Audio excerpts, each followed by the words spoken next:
Hello friend, कैसे हैं आप लोग। स्वागत है आप लोग को मेरे ब्लॉग में। और आज तीज था तो मैं तीज के लिए तैयारी की थी। मैंने राजस्थानी चूड़ा पहना था और उसके बाद मैंने साड़ी बनारसी लुक की साड़ी पहनी थी मैंने। और मैंने येलो सिंदूर लगाया था।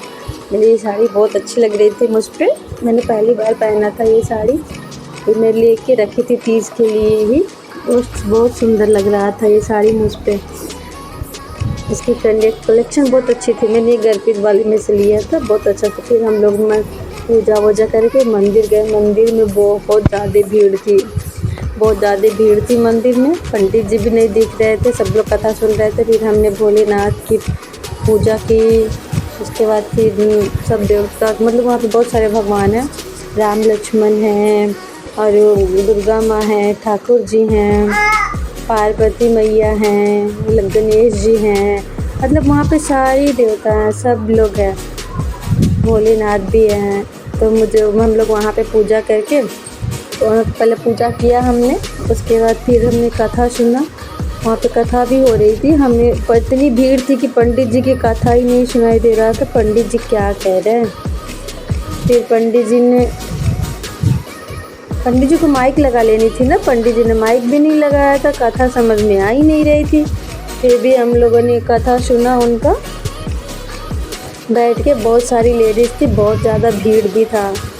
यहाँ पे हम लोगों ने जोत भी जला के रखा था, जोत भी जला के सब प्रसादी उठा के सब बांट भी रही थी। प्रसादी पंडित जी प्रसादी बांट रहे थे, ये लोग नहीं बांट रहे थे। उसके बाद पंडित जी कथा कह रहे थे, हम लोगों ने कथा सुना बैठ के। काफ़ी टाइम लगा कथा सुनने में। कथा की आवाज़ तो आ नहीं रही थी, लेकिन सब ऐसे ही बैठे थे। अब क्या कर सकते हैं, कुछ सुनाई ही नहीं दे रहा था, इतनी ज़्यादा लंबी भीड़ थी।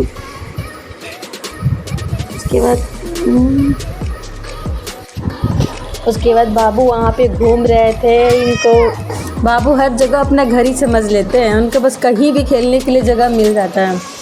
सबको घूम घूम के देख रहे थे, सब कौन क्या कर रहा था, इनको बस ऐसे ही देखना था। फिर वहाँ पे बहुत सारे भगवान हैं। हम लोगों ने सब भगवान की पूजा की थी। वहाँ पे ये सीता मैया है, लक्ष्मण जी, राम जी, सब देवता है वहाँ पे। फिर हम सब लोग बैठ के कथा सुन रहे थे। फिर मंटू भी वहीं बैठे थे, बहुत सारे बच्चे भी थे। बच्चों को प्रसाद मिलता है ना, इसलिए बच्चे ज़्यादातर आते हैं। फिर बहुत लंबी उनकी कहानी चली थी पंडित जी की, उन्होंने बहुत लंबी कहानी सुनाई थी।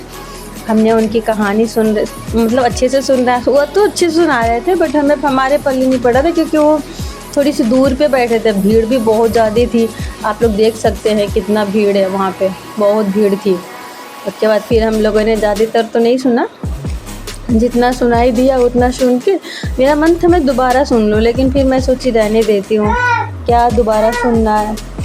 इतना ही सुन के पंडित जी हंसी मजाक भी कर रहे थे वहाँ पे। उसके बाद फिर हम लोग सोचे चलो सुन ही लेते हैं। फिर सुन के हम लोग घर के सोच रहे थे घर जाए, लेकिन उनकी कथा ख़त्म ही नहीं हो रही थी पंडित जी की।